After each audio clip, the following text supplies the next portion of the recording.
Hi అండి, నా పేరు Vasanthi. Welcome to my YouTube channel. ఈరోజు నేను మీ చూసే వ్యూవర్స్ ఎవరైతే ఉన్నారో వాళ్ళ పర్సన్ మీ విషయంలో రిగ్రెట్ అవుతున్నారో లేదో చూద్దామండి, ఫీల్ అవుతున్నారో లేదో చూద్దాం. ఈ వీడియో కనుక మీకు నచ్చినట్లయితే ప్లీజ్ లైక్ చేయండి, షేర్ చేయండి, సబ్స్క్రైబ్ చేయండి, పక్కనే ఉన్న బెల్ సింబల్ని క్లిక్ చేయండి. క్వశ్చన్ అండి మంది చూసే వ్యూవర్స్ ఎవరైతే ఉన్నారో వాళ్ళ పర్సన్ వాళ్ళ విషయంలో బాధపడుతున్నారా లేదో చూద్దాం.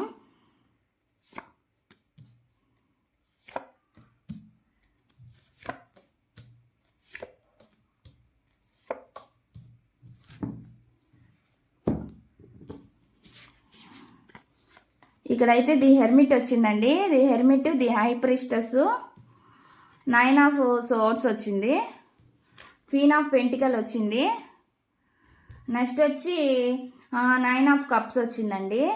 మీ పర్సన్ మీ విషయంలో గిల్టీగా ఫీల్ అవుతున్నారా లేదంటే ఇక్కడ డెఫినెట్గా బాధపడుతున్నారండి. నాకైతే ఇక్కడ కనిపిస్తుంది బాధ అయితే పడుతున్నారు. ఇక్కడ డిప్రెషన్ కూడా అవుతున్నారు, మీ గురించి ఆలోచిస్తున్నారు. అయితే బ్యాలెన్స్ చేయాలన్నట్లుగా అయితే చూస్తున్నారు. ఆ ఎమోషన్స్ని వాటిని బ్యాలెన్స్ చేసుకోవాలన్నట్లయితే చూస్తున్నారు. మీ విషయంలో అయితే బాధ అయితే ఉందండి. మీరు లేనందుకు ఖచ్చితంగా తనైతే బాధపడుతున్నారు. ఇక్కడ లోన్లీగా ఉన్నట్లు నాకైతే కనిపిస్తుంది ది హెర్మిట్ ద్వారా.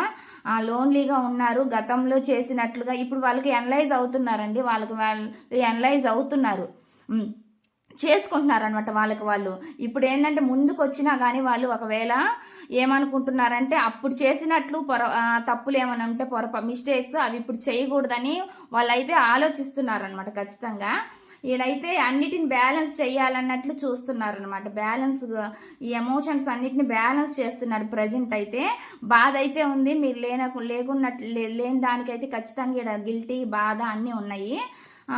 ఆ ఫీలింగ్స్ అన్నిటినీ తనే లోపల పెట్టుకొని లోపల బాధపడుతున్నట్లయితే నాకు అనిపిస్తుంది. ఇక్కడైతే మళ్ళీ మీ దగ్గరికి రావాలి అన్నట్లుగా ఇక్కడైతే మేనిఫెస్టేషన్ చేస్తున్నారండి. ఇక్కడ ఖచ్చితంగా తను ఏమైతే కోరుకుంటున్నారో మళ్ళీ మీ లైఫ్లోకి రావాలని ఎట్లయితే అనుకుంటున్నారో మనసులో, అట్లా మీ దగ్గరికి రావాలని అయితే వాళ్ళు కోరుకుంటున్నారు. వాళ్ళ విష్ అనేది అది తీరాలని కోరుకుంటున్నారు. మీరు లేని బాధ అయితే ఖచ్చితంగా ఉందని చెప్పొచ్చండి. ఇదండి నా రీడింగ్ కనుక మీకు నచ్చినట్లయితే ప్లీజ్ లైక్ చేయండి, షేర్ చేయండి, సబ్స్క్రైబ్ చేయండి.